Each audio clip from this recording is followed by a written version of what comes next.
പ്രിയപ്പെട്ട കൂട്ടുകാരെ, ഇന്നത്തെ ഇംഗ്ലീഷ് ഓൺലൈൻ ക്ലാസ്സുമായി ബന്ധപ്പെട്ട ഒരു വർക്ക്ഷീറ്റാണിത്. ഇതിലുള്ള പ്രവർത്തനങ്ങൾ നമുക്കൊന്ന് നോക്കാം.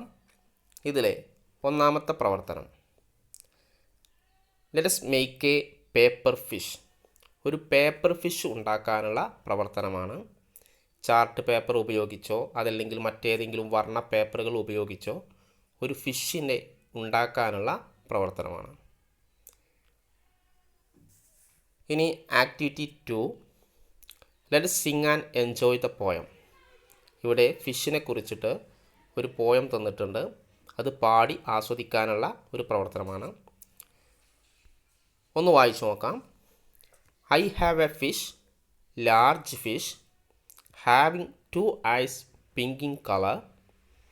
It has a belly, a silver belly. Its tail and fins are gleaming blue. ഒന്നുകൂടെ. I have a fish, large fish, having 2 eyes pink in color. It has a belly, a silver belly. Its tail and fins are gleaming blue. നല്ല പോലെ വായിച്ച് പാടി അതിൻ്റെ audio അയച്ചു തരിക. ഇനി activity 3 ആണ്. Read the passage. ടെക്സ്റ്റ് ബുക്കിലെ നമ്മുടെ പാഠഭാഗത്തിലുള്ള ഒരു പാഠഭാഗമാണ് എ റിലീഫ് എന്ന് പറയുന്ന പാസേജ്. ഒന്ന് വായിക്കാം. Ebin looked at the fish.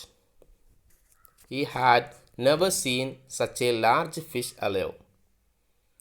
Its silver belly gleamed in the sun.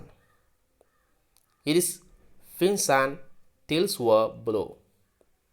It opened its mouth at regular intervals. It twisted and turned. Ebbin held it tight. The fish looked helplessly at Ebbin with its pink eyes. It was gasping for breath. Poor fish, it will die soon. Ebbin felt sad. He walked towards the sea.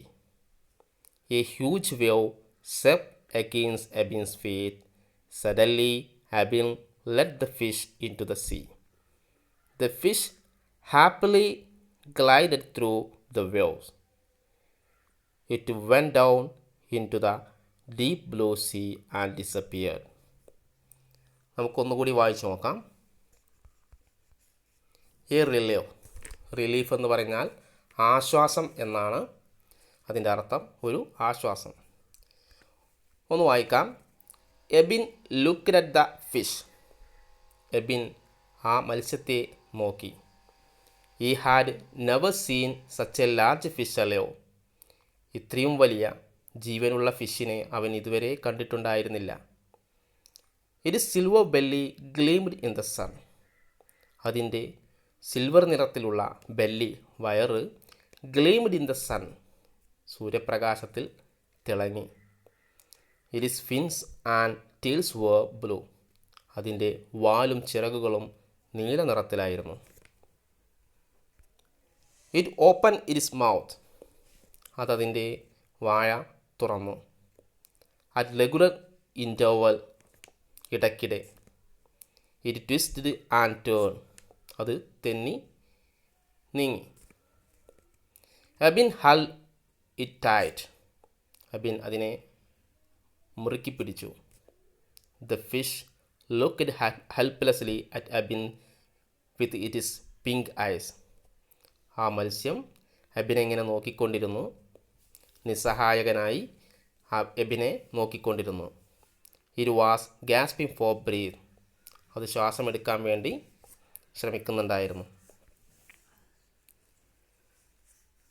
അത് കണ്ട് അവൻ ചിന്തിക്കുന്ന കുറച്ച് കാര്യങ്ങൾ ഇവിടെ തന്നിട്ടുണ്ട്. Poor fish, I will let it go back to the see.